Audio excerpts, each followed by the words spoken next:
Welcome to the Value Meta. Today we're moving into Green Devotion.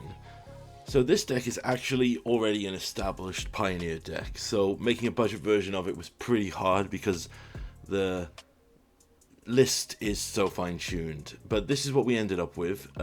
It's a bit more on the expensive side, but I'll explain as we go along. So looking at the rare and mythic breakdown, we have 8 commons, 12 uncommons, 16 rares, and 4 mythics, 20 basic lands. Now that is a bit heavier on the power side. However, I will say this: you can build to this, but I will identify what are the core things if you are building it. So let's go for the start. Like all our devotion decks, this one is built around Nyx, Shrine to Nyx, a legendary land that we can tap and pay to add mana equal to our devotion. So we can make a ton of mana in this deck, and 20 basic green lands to fill out the deck. Then we need to move into our draw engines / our cheaty spells. So we have 4 copies of Kiora, the Behemoth Beckoner. Whenever a creature with power 4 or greater enters, we draw a card. And -1 untap target permanent. Spoiler alert, 9 times out of 10, that is a ramp spell for us, because we will untap a Nyx, untap a land that has an enchantment on it, and so on and so forth. But she's also just there because she's a huge draw engine. And the other draw engine we have is Outcaster Trailblazer, a 4/2 human druid for 2 in a green with plot 2 in a green. When it enters, add 1 mana of any color. Now the plot cost is equal to the regular cost. This is a key thing with this. Always plot this card if you can. Never run this onto an empty board, because anyone who's played against Mono Green Devotion knows if you can kill this on your turn, kill this. Don't let them draw cards. So it's a nice thing here is the Outcaster is a 4/2, so he doesn't trigger himself, but he triggers a Kiora. Or if we have another Outcast Trailblazer on the battlefield, you can do it. And he can add us some mana to technically be a little ramp ritual. Finally, we have our big spell. Now, for those of you unaware, this is Storm the Festival. 3 and triple green for a sorcery. We look at the top 5 cards of our library and put 2 cards with mana value 5 or less from among them onto the battlefield, and the rest on the bottom. Now, super awesome about this card, it can get land. So if we hit a Nyx and we have extra mana, we can ramp and do more mana. We can hit every permanent in our deck with this. The other key thing is, for some insane reason, this card has flashback. 7 triple green to do it again. So even if it ends up in our graveyard, or we miss on the first one, we can usually have the increased devotion to go again. So with that in mind, let's talk about the cards that trigger our draw engines. We have Boon Satyr, a flash 4/2 with Bestow. It's a nice little ritual trick. This is one of the budget options, and this is where I say the key thing is, if you don't have enough rares to fully make this deck, just literally stick anything with 4 power with a couple of green pips that will trigger the devotion. There are plenty of options here. One of the best things I would recommend though is our other 4-drop, the Old Growth Troll, because this is triple devotion, and it also doesn't die immediately. It will go into a land and become an enchantment, which will tap for double green, which will give us ramp, more devotion as well. And finally, our big mythic, the Cavalier of Thorns. This is a 5-drop, 2 triple green for a 5/6 elemental knight. Then when it enters, we put a land from among the top 5 onto the battlefield, and the rest go into the graveyard. And when it dies, we may exile it to put a card from the graveyard on top of our deck. So you can see what happens here. This is a ramp spell, can find us a Nyx to keep going or ramp us more. If this dies in combat, we then can put anything we've milled back on top of our deck, another draw engine, another big spell. But also, if this mills a Storm the Festival, we can use the flashback, and so on and so forth. Finally, we'll talk about our ramp spells, because our spells are pretty expensive. If we don't have Nyx, we have 4 Mystic, 4 Llanowar, and 4 Willow Haven. These add to devotion and add to ramp and mana and help us just ran out the deck. So that's the deck there. We've gone a little bit longer in the tech, but this is an established Pioneer deck. If you want to build it, this is probably a good starting block, but I would also look at the premium list on places like MTG Goldfish, because there's already established lists there and sideboards, and build towards that and maybe fill in the pieces with some of the budget options I've got here. Alright, so let's move to gameplay.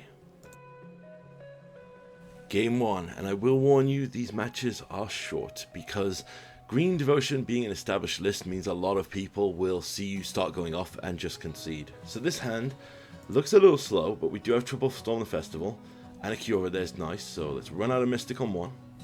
Our opponent is on Golgari. Right now, this is either Golgari... Yeah. Okay, playing a land, we will play the Kiora here, we will not trigger her. Another nice thing about Kiora against certain decks, she's basically 7 life because most players realize the danger of letting you untap a huge devotion land with her. So they will take their time and murder her. Absolutely fine. So we're still on 3 mana here, taking 3 from the underdog. Right, like I said before, we're going to plot the Trailblazer here. Another nice thing I didn't mention in the tech about the Boon Satyr is if you have the mana, you can flash it in to basically be a combat trick, which is a pretty nice... Oof. Okay. Play the Outcast Trailblazer, add the green, draw a card. Oh, we did not draw the card, sorry. We'll play a land with the Land of our Elves, and then we'll hold back. We can flash in... Yeah, we'll just do it now. Play the Boon Satyr to deter attacks and play a land. Alright, their best bet here, they have to take out the Outcast Trailblazer because they'll start us drawing more cards.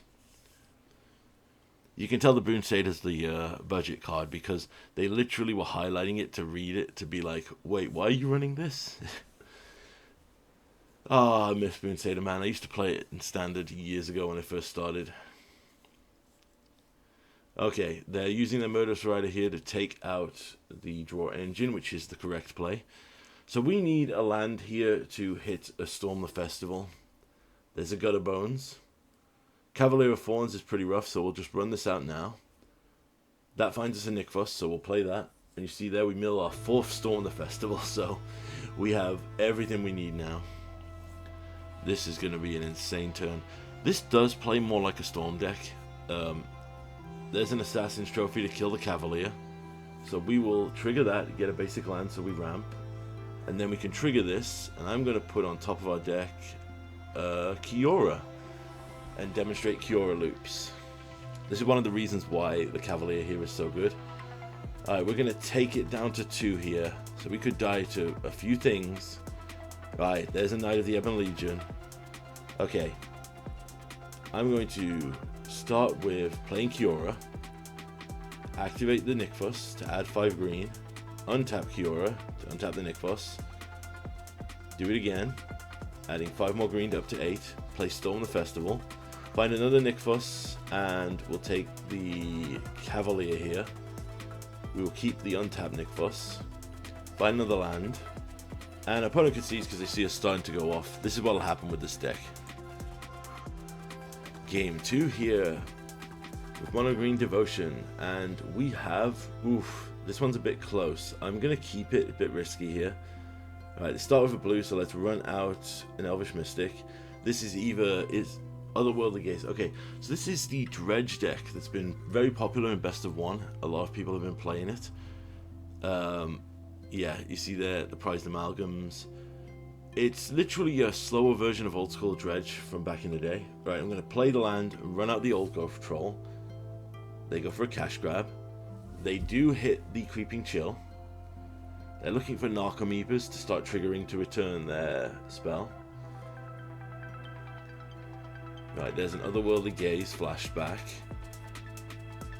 Milling a Silver Ghoul. This would be a really fun deck to probably try and make a budget version of. Right, we're going to run out... Yeah, run out a basic land here. Put another troll on the board. And then swing in. So now we have literally 10 plus mana next turn. Provided they don't... Well, even if they kill a growth troll, we'll still be pretty good here.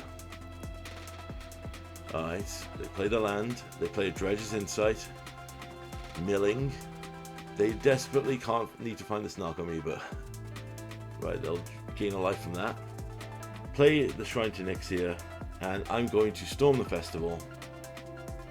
Get another Shrine and a Trailblazer here. Keep the untapped Shrine. Add a green. Tap the untapped Shrine for 8. Play another Storm the Festival. Kiora and Cavalier. Now the Kiora could untap the land and they see what's happening and they concede. Game 3 here with Mono Green Devotion. It's hard to show you actually getting off with this deck, finishing off people with this deck, because since it's such an established archetype, people just go off. Oh, a Leyline on 1. This could be a... oh, it's blue-white control. So, Elvish Mystic. This one is a pretty rough matchup for us.